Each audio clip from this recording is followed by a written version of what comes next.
Bienvenido a tu espacio, Tertulia Digi.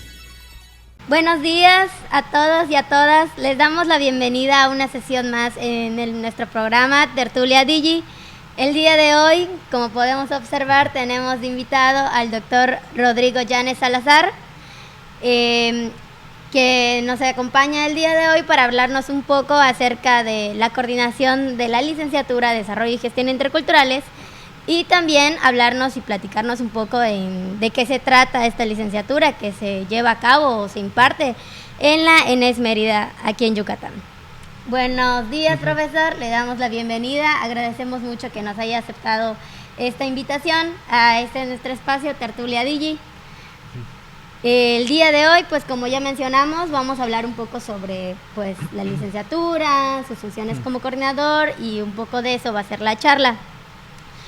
Para comenzar, les voy a platicar un poco del perfil del doctor. Es doctor en Ciencias Antropológicas por la Universidad Autónoma Metropolitana, Unidad de Iztapalapa. Ha sido profesor en la Facultad de Ciencias Antropológicas en la Universidad Autónoma de Yucatán, en la Universidad Marista de Mérida, en el Centro Peninsular de Humanidades y Ciencias Sociales y en la ENES Nacional, en la Escuela Nacional de Estudios Superiores, Unidad Mérida, la ENES.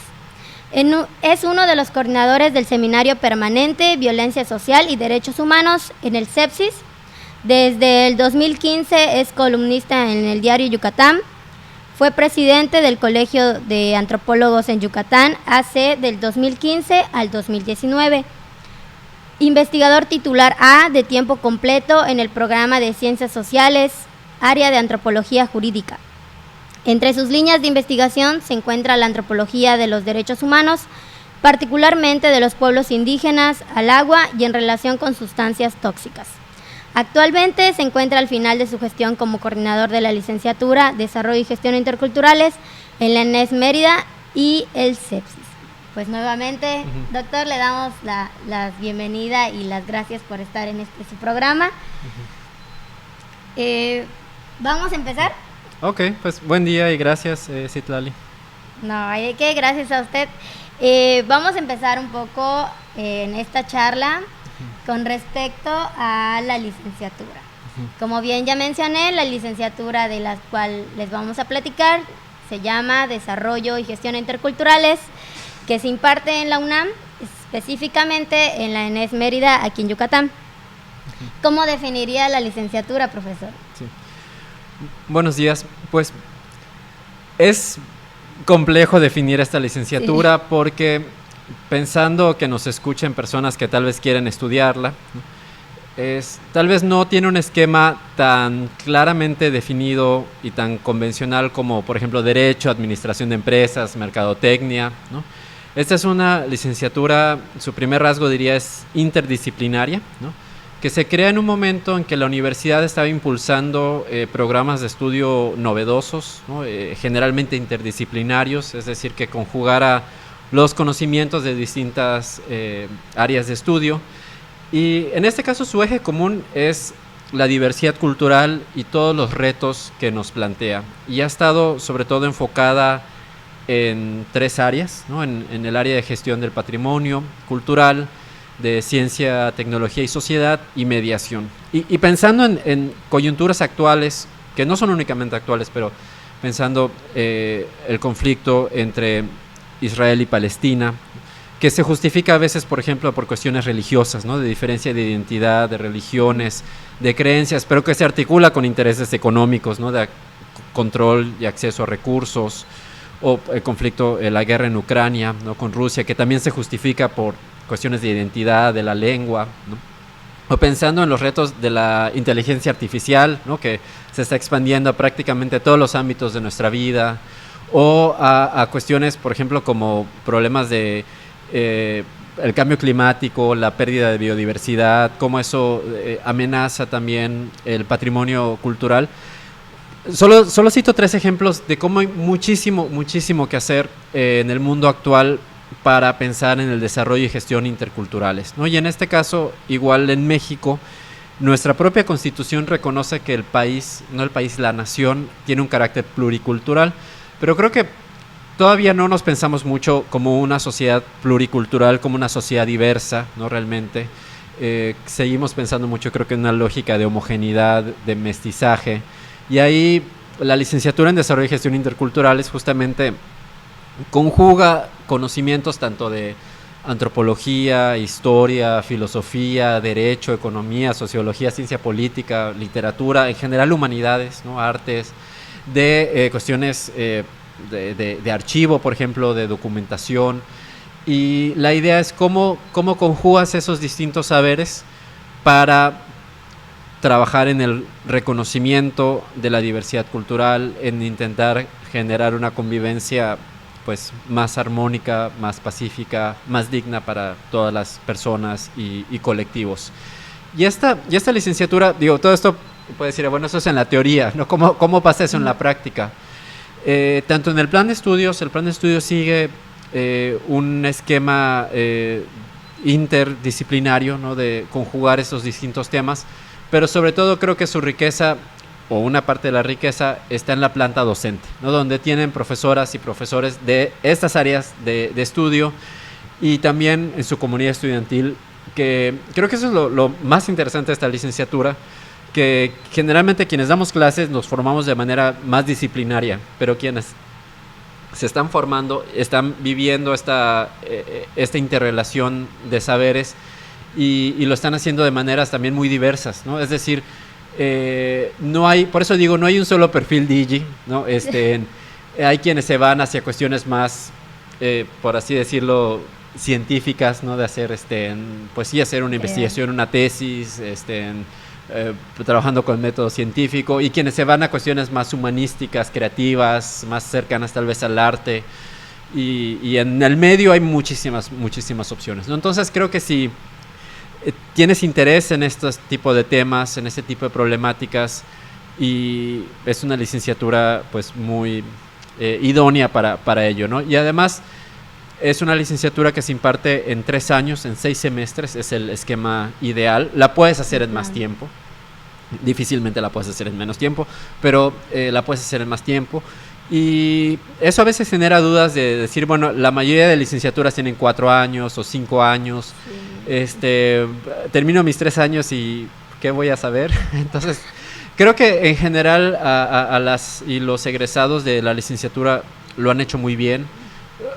Lo vemos en que entran a posgrados, que consiguen buenos trabajos. En general hay una situación laboral desafiante para todo el mundo, no es particular para esta licenciatura ni para la UNAM, pero creo que salen con una preparación bastante sólida en mi opinión, y se da, y esto es lo único que quisiera comentar para esta primera pregunta. Si hablo mucho me dicen.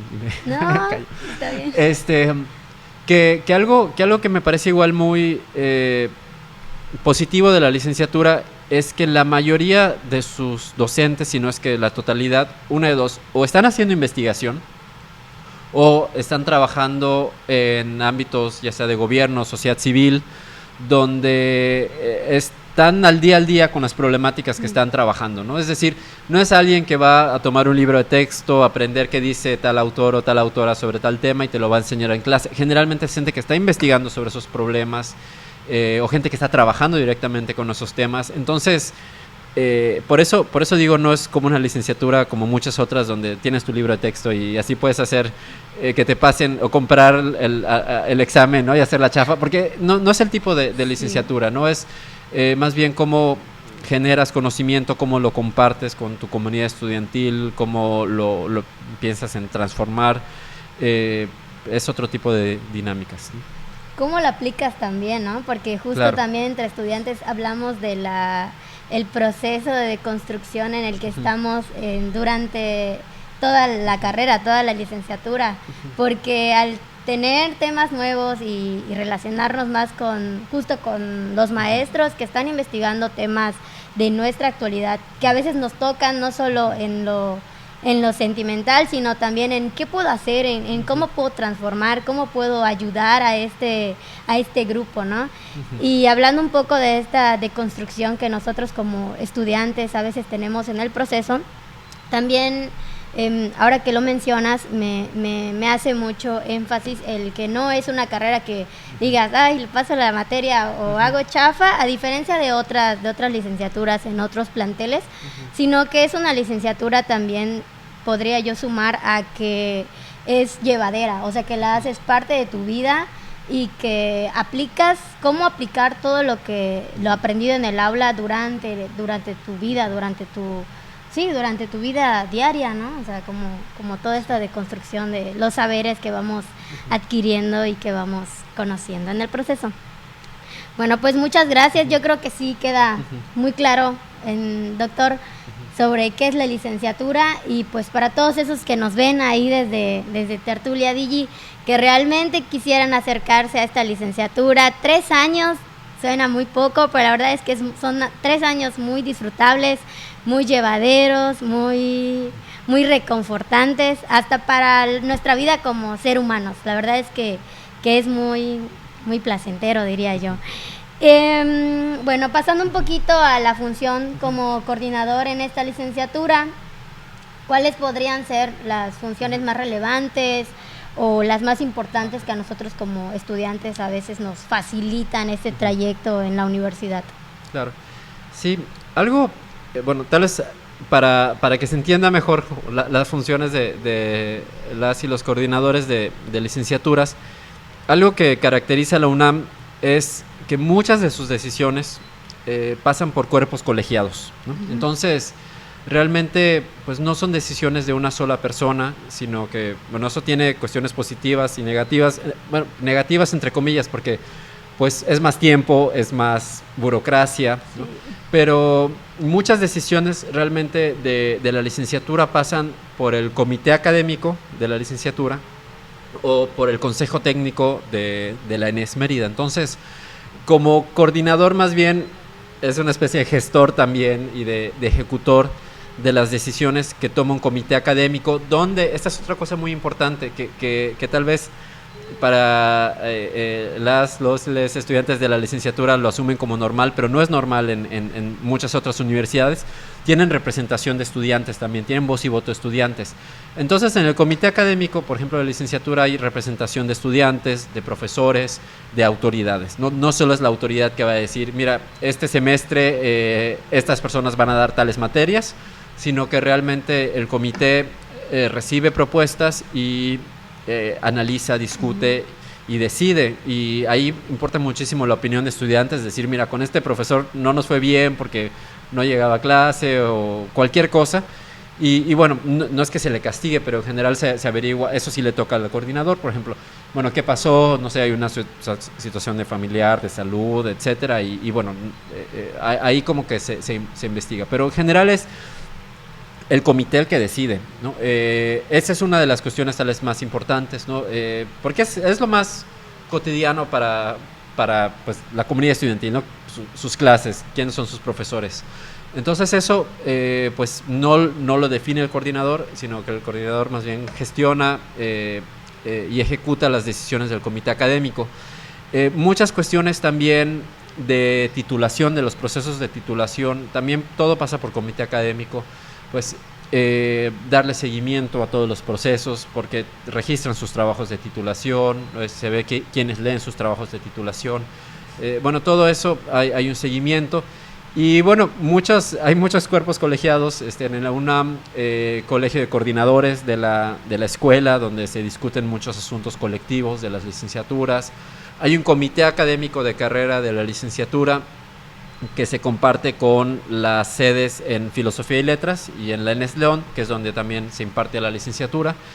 Y bueno, muchas actividades que tienen que ver más, y que eso tal vez más aburrido y no voy a hablar de eso, con oficios de pedir, por ejemplo, transporte para las prácticas de campo, no sé, ese tipo de cuestiones. O realmente, y esto lo platicaba hace un momento con colegas de la licenciatura, muchas cuestiones son imponderables de la vida cotidiana, ¿no? Por ejemplo, tal vez esta es una pregunta más adelante, pero que de pronto un profesor decide cancelar una práctica de campo, ¿no? ¿Y qué haces ante esa situación, ¿no? Entonces, no es tanto algo de la vida cotidiana y normal, sino esas cuestiones que surgen y que tienes que ver, hay que reprogramar, ver el transporte, ver las fechas, ver como ese tipo de cuestiones más de gestión y de ejecución, ¿no?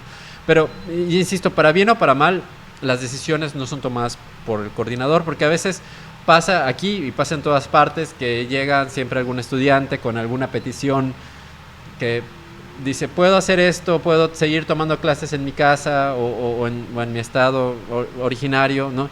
Y pues aunque uno quiera apoyar, si decides dar esa excepción, imagínate que todos empiecen a pedirte eso, ¿no? O sea, no puedes, ¿no? Entonces, pero no se vuelve una decisión únicamente de una persona, ¿no? Sino es una decisión colegiada del comité, ¿no?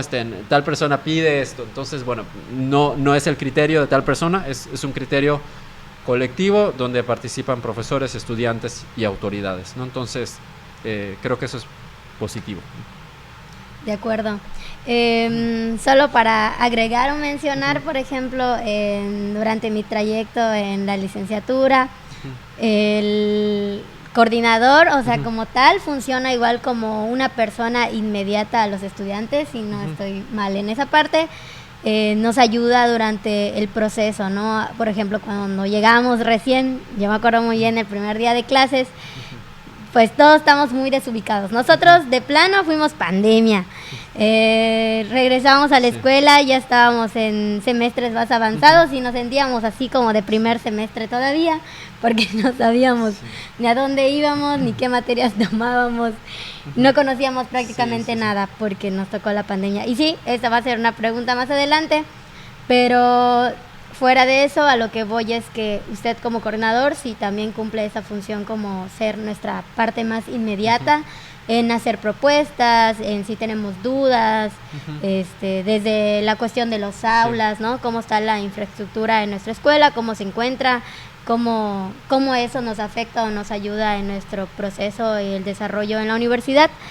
Y yo creo que sí, o sea, realmente es una labor muy importante por el simple hecho de la gestión y ahorrarse a veces mucho más de la parte burocrática, el tener estos cuerpos colegiados más directos, el saber que va a ser una serie para aprobar algo, pero pues hay tiempos que cumplir, no nos lleva luego de que seguimos en trámite, ¿no? Como en algunas otras cosas. Bueno, pues muchas gracias. La siguiente pregunta sería, ¿cuáles son los retos que se pueden enfrentar en esta coordinación al ser de nivel estatal? Ok, pues afortunadamente debo decir que hay muchos soportes, ¿no? Para el trabajo de la coordinación, sobre todo soportes administrativos, ¿no? Entonces, desde cuestiones, por ejemplo, administración escolar, mucho tema de inscripciones, de exámenes, ¿no? Exámenes extraordinarios, o sea, eso hay todo un área que atiende eso. Sí toca ver, por ejemplo, cuestiones como, pues, quién pone los exámenes extraordinarios, o sea, pero en general muchos procesos administrativos los ve administración escolar.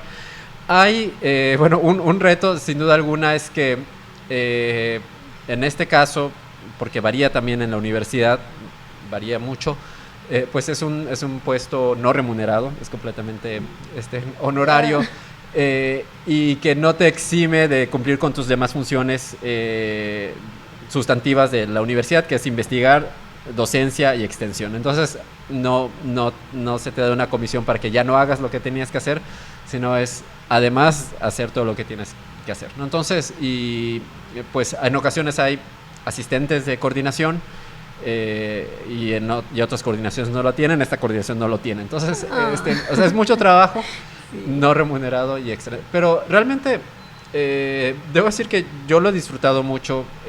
Me gusta mucho la relación con la comunidad estudiantil. Algo que decidí hacer es que yo casi me ponía la soga al cuello solito, pero dar clase todos los semestres y con todas las generaciones, para más o menos, aunque no sea el curso completo, porque lo compartía con colegas, para más o menos ver en qué están, ver pues los más o menos cotidiana, ¿no? Exactamente, ¿no? Pues si no es lo mismo, pues simplemente tener la comunicación, a estar en el aula compartiendo y ver cuáles son las necesidades, las preocupaciones, los problemas. Entonces, pues eso pues es un reto, pero es un reto autoimpuesto. Nadie te obliga también a dar clases así, más allá de lo que tienes que cumplir de tus horas de docencia. Entonces, pues esos son algunos de los desafíos. Creo que no es general de la coordinación, creo que es algo que se está viviendo el momento histórico, la pandemia y luego la post-pandemia. Creo que algo que se ha visto, y no lo digo solo por esta licenciatura, lo he visto en otras partes de la UNAM y en otras universidades, es como hay como un estado de desánimo en muchos casos, ¿no? Como que se atribuye a veces a la pospandemia, pero no quiero generalizar. Y ver cómo motivar, ¿no? Es difícil, ¿no? Pero ahí las prácticas de campo sé que motivan mucho. Entonces, eso intentamos desde la coordinación. Sabemos que es de las principales peticiones y demandas de la comunidad estudiantil. Entonces, invitar a sus profesoras y profesores que propongan prácticas de campo, ver cómo se pueden generar vínculos con organizaciones, con instituciones, donde se puedan hacer prácticas de campo. Eso pues ha sido un desafío también.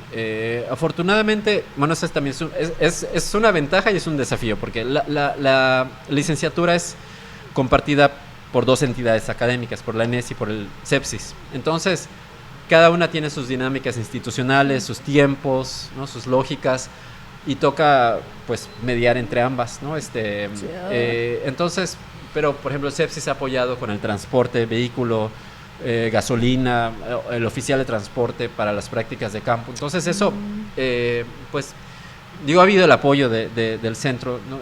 Para hacer eso y pues todo lo que sea para la formación de la comunidad estudiantil, pues es creo que bienvenido y adelante, ¿no? Entonces, diría que esos son tal vez los principales desafíos o retos. Ahora que menciona esto de que de esta iniciativa que tomaste de tratar de dar clases en todos los semestres, que me imagino que debe ser muy complicado, porque además de eso, como bien dices, suma todo el trabajo desde la coordinación, desde la parte de la investigación y otras funciones. ¿Y cómo ha sido este momento? No sé si en algún punto te llegaste así como a desquiciar, diría yo, de los estudiantes, porque siempre tenemos dudas. O sea, si justo trataste como estar con ellos y convivir con ellos durante un mismo semestre con los demás, con las generaciones que estaban, pues siempre tenemos preguntas, ¿no? Y luego a veces no nos ponemos como en ese lugar, pero ahora que lo dices, dije, Dios mío, ¿cuántas preguntas le llegaban al día al coordinador? Porque nosotros como estudiantes siempre tenemos dudas o siempre tenemos iniciativas y a veces nos da miedo el saber si son viables o no. Y así como yo, hay estudiantes que han recurrido a preguntar a la coordinación sobre qué puedo hacer con esta inquietud. Sí. ¿Cómo ha sido esa parte, ¿no? Con los estudiantes, de tantas dudas, tantas preguntas que responder? Sí, pues eso, fíjate, no me parece como mayor problema. Realmente las preguntas, las dudas, al contrario, mejor que pregunten a quedarse con la duda y que luego, no sé, no sé, cualquier situación que pudo haberse prevenido preguntando. Pero pasa desde el ingreso a la licenciatura, o sea, desde antes de entrar a la licenciatura hasta estudiantes que terminaron, o sea, hace 10 años y que por alguna razón empezaron a trabajar y preguntan, bueno, ¿qué puedo hacer para titularme, para retomar mi proceso, ¿no? Entonces, tanto estudiantes en curso, ¿no?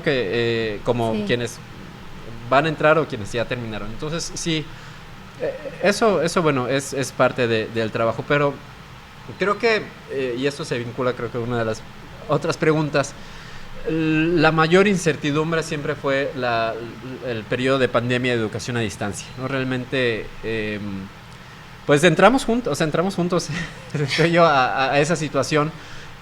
Inicié la coordinación justo con la pandemia y ustedes fue la primera generación que me tocó ver su nuevo ingreso y no sabíamos nada, ¿cuánto iba a durar? Recuerdo que hasta teníamos reuniones con las autoridades, decían, a lo mejor vamos a tener Navidad pandemia, ¿no?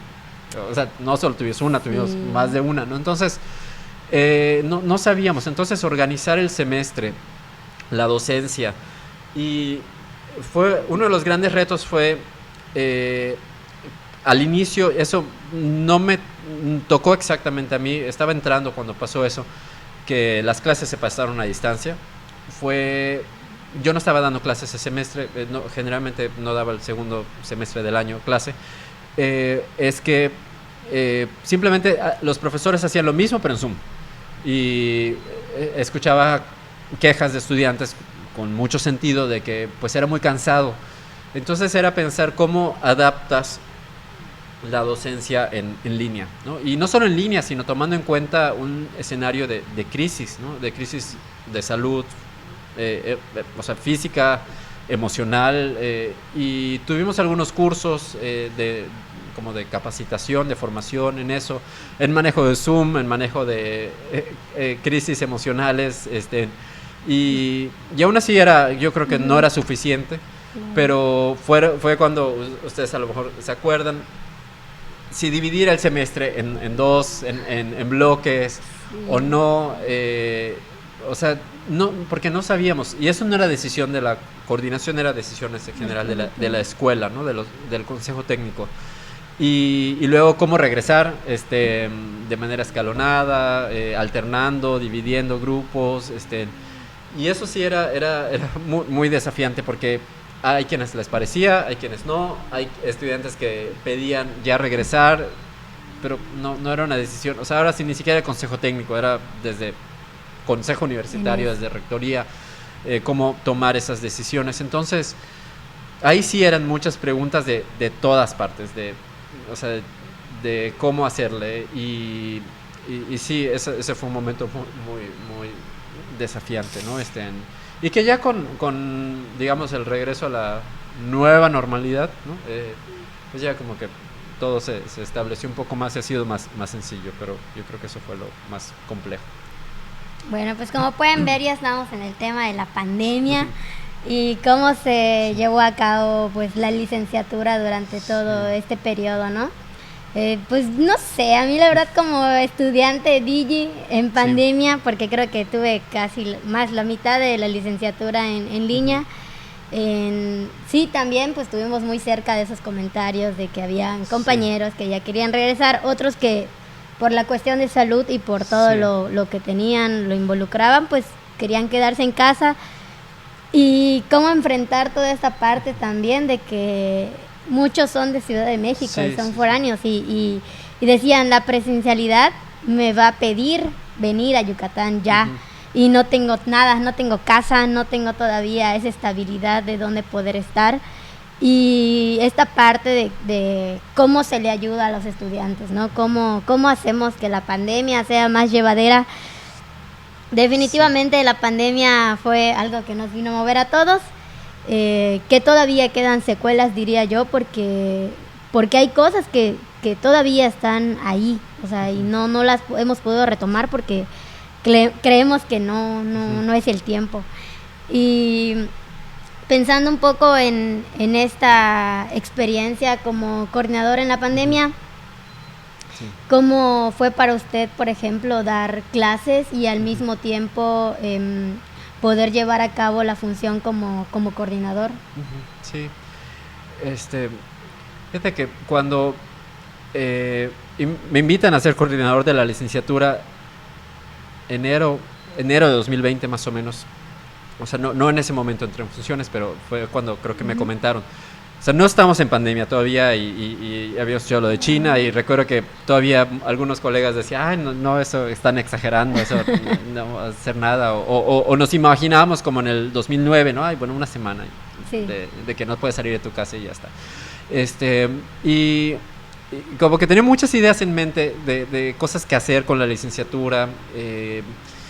Por ejemplo, creo que para mí para esta licenciatura muy importante, o sea, si me dejaras a mí decidir únicamente y manejar los recursos, diría, sería obligatorio que hagan estancias de campo en comunidades rurales y fuera también del país. Sí. O sea, que conozcan otras experiencias, otras lenguas, otras maneras, o sea, que tengan esas experiencias formativas. Y como viendo posibilidades de... Y bueno, todo... O sea, muchas ideas se vinieron completamente abajo, ¿no? Sí. O sea, no se puede hacer nada. Entonces, eso era frustrante. Sí. Para mí lo que más me frustraba era... yo recuerdo cuando entré a la universidad a estudiar la licenciatura y esta vida colectiva, juvenil, de crecer, equivocarte, aprender, lo pensaba como, probablemente era lo que a mí más me frustraba, como decir, bueno, o sea, están entrando a la universidad y ¿cómo están viviendo ese ingreso a la universidad, ¿no? Pero bueno, había que trabajar con lo que había en el momento. Y aún así, yo recuerdo mucho las primeras clases en Zoom, además con tu grupo, sí, y la verdad es que yo personalmente las disfrutaba mucho. Recuerdo que era un grupo muy participativo, sí. Y ahí, pero también ahí fue cuando sentí como por primera vez mayor diferencia generacional, de otro lenguaje, por ejemplo, no era, sí era común, pero no era tan común el lenguaje incluyente, ¿no? Y aprendes de muchas cosas de la generación, ¿no? Yo antes pensaba, solo voy a dar el ejemplo del lenguaje incluyente, pero hay muchas cosas, ¿no? Si el español te puede dar las herramientas para incluir, está bien, ¿no? Por ejemplo, decir todas las personas en vez de decir mujer y hombre o ella y él. Pero sé que habían también posiciones de que el lenguaje incluyente te marca también, o sea, puedes hasta usar el ella, ¿no? Para que a mucha gente no le gusta, pero estás marcando ahí una exclusión, ¿no? Que decir todas las personas no te refleja necesariamente. Entonces, creo que es... y bueno, desde entonces creo que ya a mí sí ya se me quedó y algunos colegas sé que batallan más con ese tipo de cuestiones, ¿no? Desde el manejo de emojis, como el lenguaje, o sea, muchas cosas que sí, de cómo se expresa lo que sentían, lo que pensaban. Para mí fue como o sea, no solo la pandemia, sino esa diferencia generacional también era interesante, pero es parte de la interculturalidad, sí, ¿no? Es parte de cómo dialogas, ¿no? Y bueno, todo esto era el dar clases en ese momento igual era por bloques, entonces era más intensivo, pero era solo una parte de, ¿no? Y sirve porque pues les conocía a cada uno de ustedes. Ahora sí que puedo decir, o sea, sí me aprendo los nombres de todos, ¿no? Y claro, funcionaba que quienes nunca encendían la cámara y nunca hablaban, de pronto no sabía quiénes eran, pero en general quienes hablaban o escribían, hay quienes no participaban en Zoom, pero luego la presencialidad. Sí, pero sus trabajos estaban muy bien y decía, y de pronto esta persona quién es porque no la identificaba o sea, ese tipo de cuestiones que oía en la presencialidad también, entonces ahí ves como la diversidad también. Creo que es una generación muy diversa la tuya y cada generación es muy distinta también, eso es impresionante, tiene dinámicas muy distintas y pues sí, dar clases implica pues sí conocerles. Y no es como, no sé, un colega que estimo mucho que da clases en Derecho, coordina un departamento en Derecho, me dice es que son cientos, o sea, no puedes conocerlos personalmente. Ahora sí es más la matrícula, ¿no? Tú eres el 307-8, ¿no?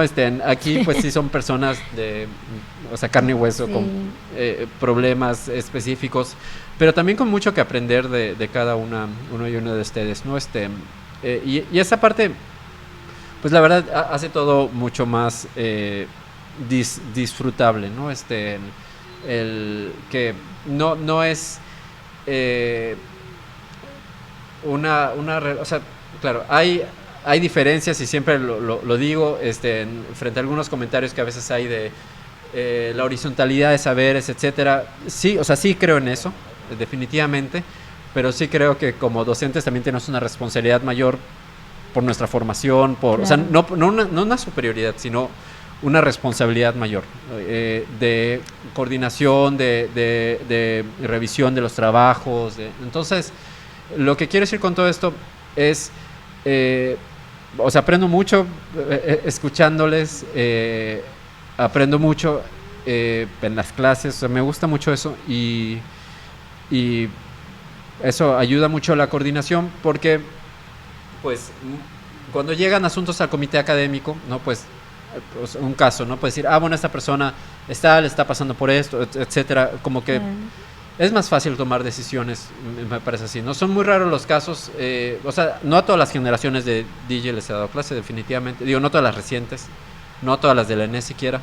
Entonces, en esos casos donde no las conozco, por ejemplo, cuando llega un caso al comité es como, es distinto, es como, bueno, no sé la situación, vamos a ver la solicitud y ver si se apega a la normatividad o no. Desde lo que hay, ¿no? Claro, pero bueno, cuando conoces es diferente. Un poco más fácil. Sí. Pues sí, definitivamente. Yo creo que algo que me estresó de la pandemia fue que no regresábamos a clase. Ya creo que fue nuestro regreso más tardado dentro de las universidades en Yucatán.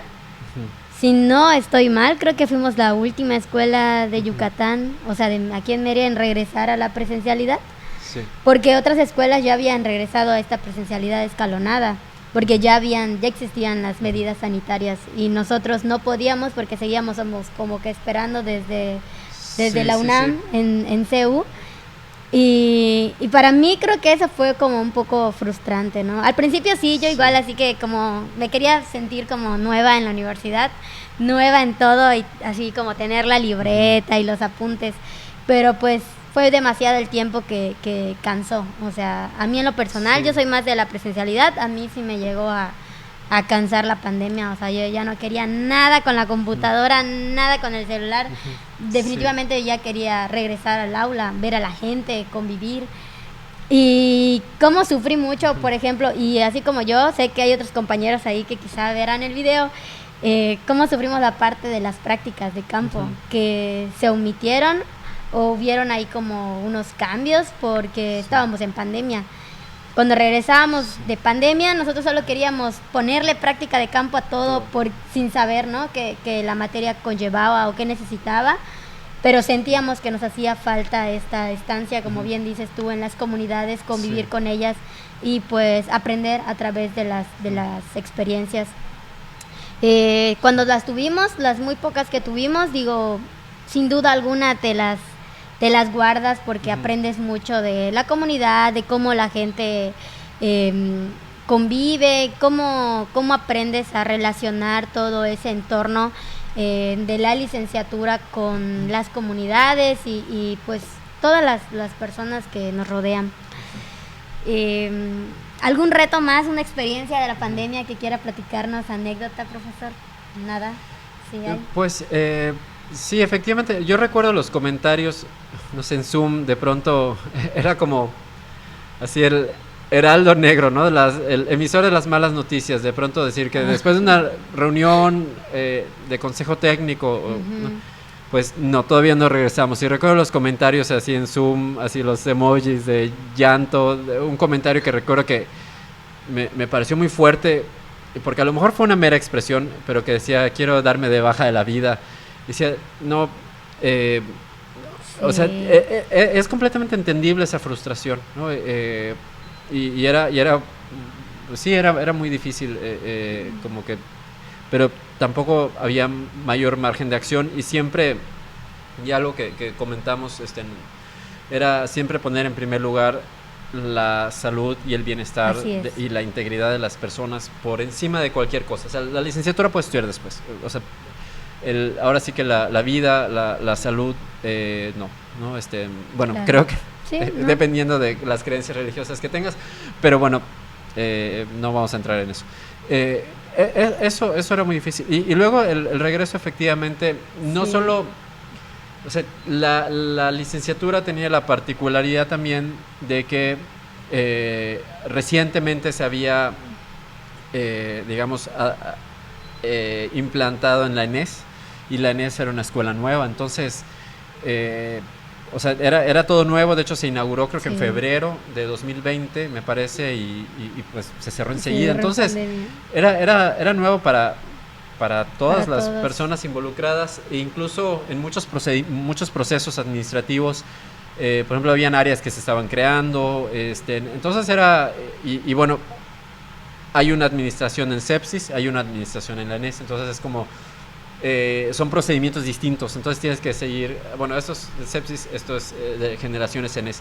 Entonces sí era complejo eso, y bueno, ese tipo de retos. Y bueno, luego también a eso le sumas los paros, los incendios, que eran situaciones complejas también, pero algo que particularmente me gusta mucho de esta licenciatura es que en mayor o menor medida, pero creo que es mayor, pues esa disposición al diálogo, ¿no? Las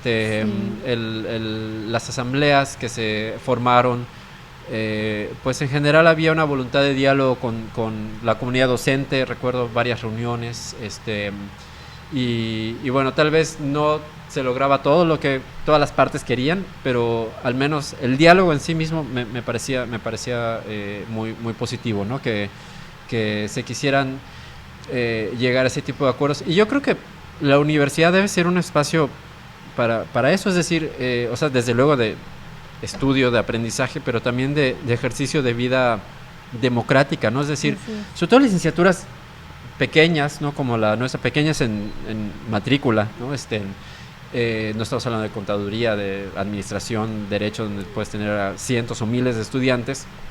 Cuando tienes una generación que son 10, otra que son 5, otra que son 3, o sea, realmente puedes sentarte a dialogar, ¿no? Y creo que en general también entre sus profesoras y profesores hay esa voluntad, y algo que pues no sé qué tanto se ha logrado, no sé, ustedes lo decidirán mejor, pero igual muchas cosas con sus representantes de grupo intentábamos definirlas, ¿no? Por ejemplo, las optativas, cosas tal vez que puedan parecer no tan importantes, pero en vez de decir, bueno, yo creo que estas son importantes, o es bueno, cuáles les interesan, cuáles quieren, y bueno, que eso lo decían ustedes, ¿no? Que ustedes se organicen, se consulten y decidan, y así en la medida de lo posible que ustedes sean no solo como sujetos pasivos, que a ver, como decía Freire, esta educación bancaria, ¿no? Que solo lleguen y les depositen conocimientos, sino que ustedes construyan también su licenciatura, pues lo que están estudiando, ¿no? Sí, yo definitivamente en eso estoy de acuerdo.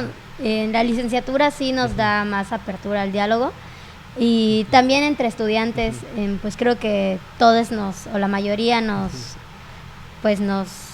acercamos a esta idea de que el diálogo nos permite más la organización como estudiantes, y pues eso ayuda demasiado. Por ejemplo, con respecto a las optativas, pues el vocero pues siempre hace la consulta, y creo que el acuerdo es muy grato, muy mutuo, porque al final pues hay ese entendimiento de también como grupo, ¿no? Llegar a un acuerdo de que el próximo semestre quizá esta optativa nos pueda funcionar nos pueda funcionar más por la materia tal que tenemos en el plan de estudios, ¿no?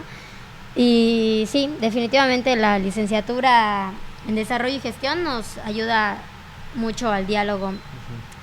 Bueno, pasando a la siguiente pregunta, sería ¿cuáles considera que son los mayores retos? Aunque ya nos habló un poco de estos, especialmente en la península, en Yucatán. Sí. Bueno, hay retos generales por ejemplo, de Mérida o de Yucatán. Bueno, la escuela está en Ucú, pero digamos en la zona metropolitana de Mérida, por ejemplo, transporte, movilidad, esas cuestiones que no son privativas de la licenciatura de la ENES, de la UNAM, son generales de la ciudad y del estado, pero que se traducen en problemas, a veces son de los principales problemas que hay que atender, ¿no? Por ejemplo, las materias que se imparten de 6 a 8, pues nadie las quiere tomar, o se inscriben y no asisten. Se entiende, porque luego el transporte ya no llega, ¿no? Entonces, es muy entendible. Entonces, este tipo de problemas que tienen que ver más con cuestiones de administración pública, de los servicios, de de la región, ¿no? O sea, esos son retos, digamos, generales para la vida pública de nuestra región. Retos ya particulares de la licenciatura, uno, la modificación del plan de estudios, no porque el plan de estudios actual sea malo en lo absoluto, hay muchas cosas mejorables. Y ese es uno de los mayores retos que implica mucho tiempo, mucho esfuerzo, mucho trabajo, pero uno creo que sí debe incorporar ahora sí más materias prácticas y más prácticas de campo, ¿no? Sí. Creo que sí debe de responder más a algunas problemáticas actuales, ¿no?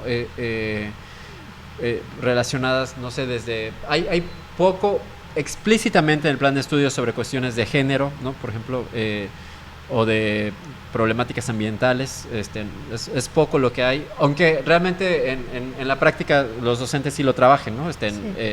Tienen expertas en cuestiones de género que les dan clase, y, o sea, eso se subsana en la práctica, pero si se incorpora en el plan de estudios, creo que eso facilita muchas cosas, ¿no?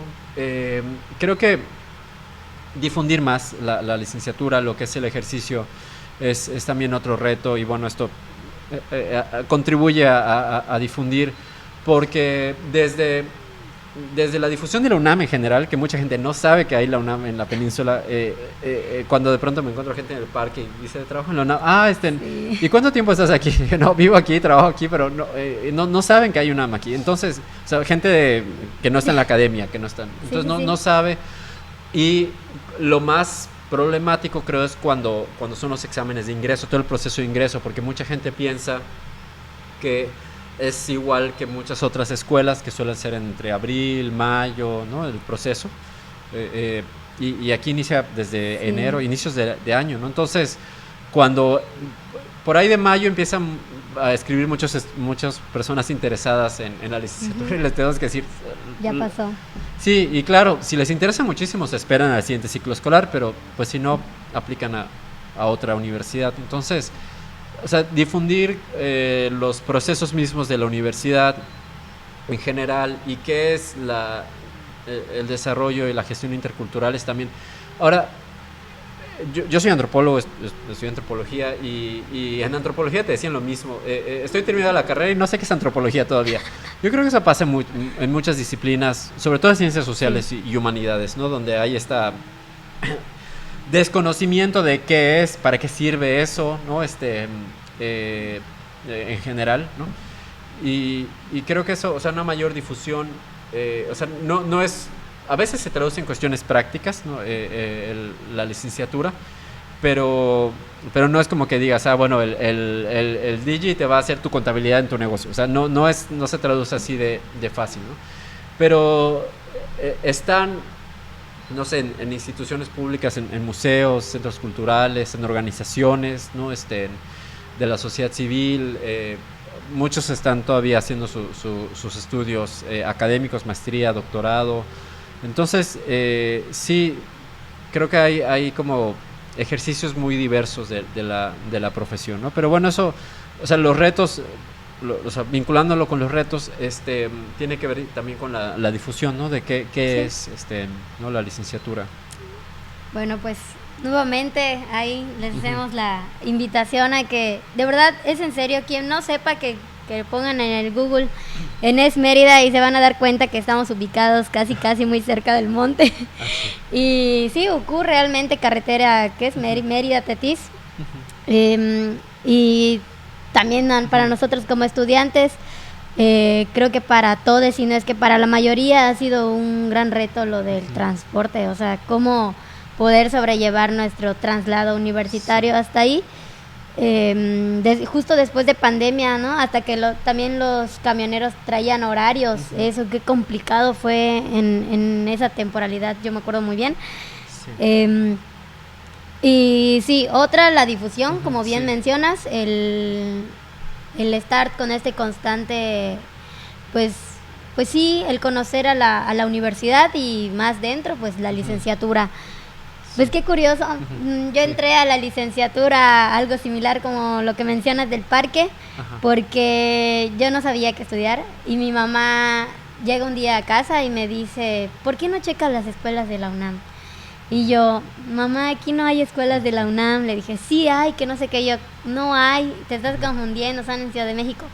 Y me dice, yo vi a una muchacha, igual aquí en un parque, aquí en el centro de Mérida, yo vi a una muchacha con su uniforme de la UNAM y me acerqué a preguntarle, como que traía mucha prisa, pero le pregunté muy rápido que dónde estudiaba, me dijo que en la UNAM. Le dije que si aquí y me dijo que sí. Fue lo único que le dijo la chica. Y me dice, mamá, chécalo. Y yo así de, no hay. Y en la necesidad de mi mamá de que sí hay, que hay, pues agarré la computadora y como que lo chequé. No habíamos entrado en pandemia, no. Pero yo traía tantas cosas en la cabeza. Y después me di cuenta que ya se me habían pasado todas las... Fue al contrario, fechas, porque ajá. todavía existía Habían lo exámenes, de dos ajá. exámenes en la UNAM.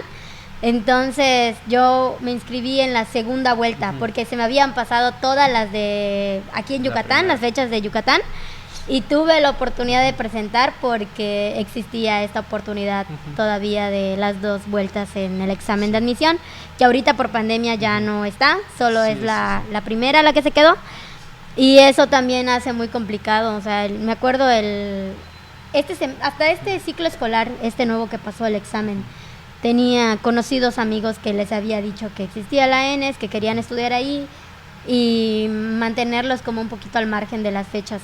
Pero cuando ellos muy seguros, ¿no? Cuando ya checan, ya les había pasado las páginas, cuando ya checan, ya pasó.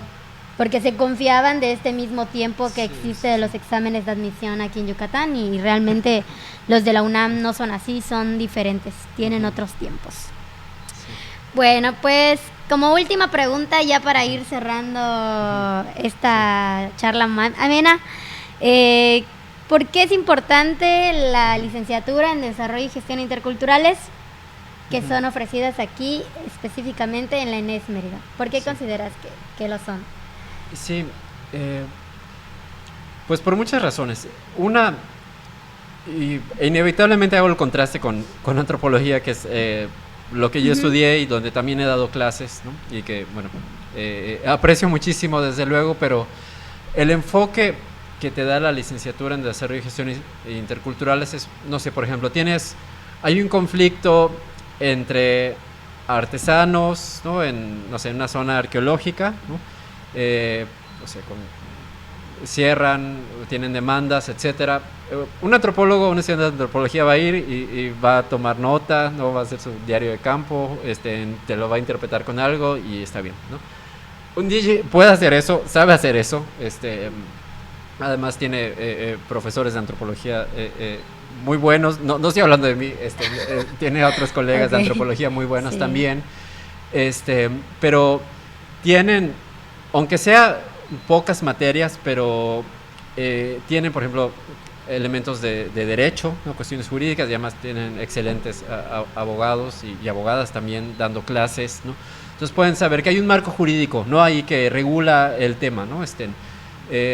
Pues la cuestión económica, que creo que es de las cosas que también hay que fortalecer en la licenciatura, todo lo que tiene que ver con economía, administración, gestión, pero aún así se ve y puedes como pensar en eso, ¿no?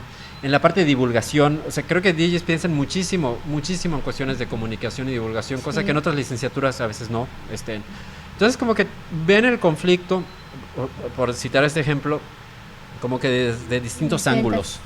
Entonces, eso, pues, les sirve pues, realmente a cualquier organización, institución, ¿no? Es un perfil muy interesante, que eso... insisto, puedes decir, bueno, es que solo llevé una materia de, no sé, marco jurídico, pero como pasa con muchas licenciaturas, aunque sean las que son disciplinarias, ¿no? O sea, antropología, sociología, bueno, tomé nota o recuerdo esto y bueno, a lo mejor sé que le puedo consultar a mi profesor, o tomé nota y lo reviso, entonces sé que existe eso, pero si no está dentro de tu proceso de formación, a lo mejor ni tienes idea que existe eso, ¿no? Entonces, aunque te dé como elementos, pero yo creo que en general muy buenos, ¿no? Y te da esa apertura a seguir indagando en los temas. Sí, y desde distintos enfoques y acercamientos, y yo creo que eso es muy valioso para, no solo para la región, para la península, en general para cualquier lugar en esta perspectiva interdisciplinaria. Definitivamente sí. Y creo que también, y lo último que iba a decir es, recuerdo, tuvimos un encuentro justamente con las otras sedes, con León y Filosofía, y algo que decían muchas estudiantes, y que no solo decían en ese encuentro, lo han dicho en muchos otros lugares, es que decían que Digi, en otras partes le dicen DGI, o gestión, o interculturales, ¿no? Como le quieran decir, aquí en Mérida generalmente le dicen Digi. Se vuelve más que como que solo tus estudios, dicen, se vuelve más como así parte de tu vida, ¿no? Sí. Y creo que eso es pues muy ilustrativo del impacto que tiene también en las vidas personales, ¿no? No solo es como que hay lo que estudio y ya me desconecto de eso, es parte de, ¿no? Es una licenciatura llevadera. Sí, definitivamente sí. Yo creo que, bueno, todos los que han pasado por la licenciatura Digi o están en el proceso o futuros Digis, definitivamente hay ese cambio, ¿no? Sí. Y digo un cambio para bien, o sea, a nuestras vidas personales, como bien yo, de verdad es que no solo te hace como, diría yo, más feliz, pero sí, muchos compañeros así lo expresan, o sea, como que después de la licenciatura me siento otra persona, después de la licenciatura, durante ese proceso de construcción constante, ya no hago estas prácticas, ahora me inclino más a estos, hay una apertura más de comprensión hacia otras personas, no sé, la verdad es que son muchas las cosas en ese aspecto favorables para todo estudiante que transita por la licenciatura. Pues bueno, aquí el día de hoy con esto vamos a finalizar nuestra charla con respecto a la licenciatura y a la coordinación. Le agradecemos mucho, doctor, por estar aquí y aceptarnos la invitación a su programa, Tertulia Digi. Pues eso sería todo. No, pues gracias, Citlali. No, gracias a usted. Pues aquí seguimos, nos vemos en una próxima emisión de Tertulia Digi. Que estén bien, hasta luego. Tertulia Digi.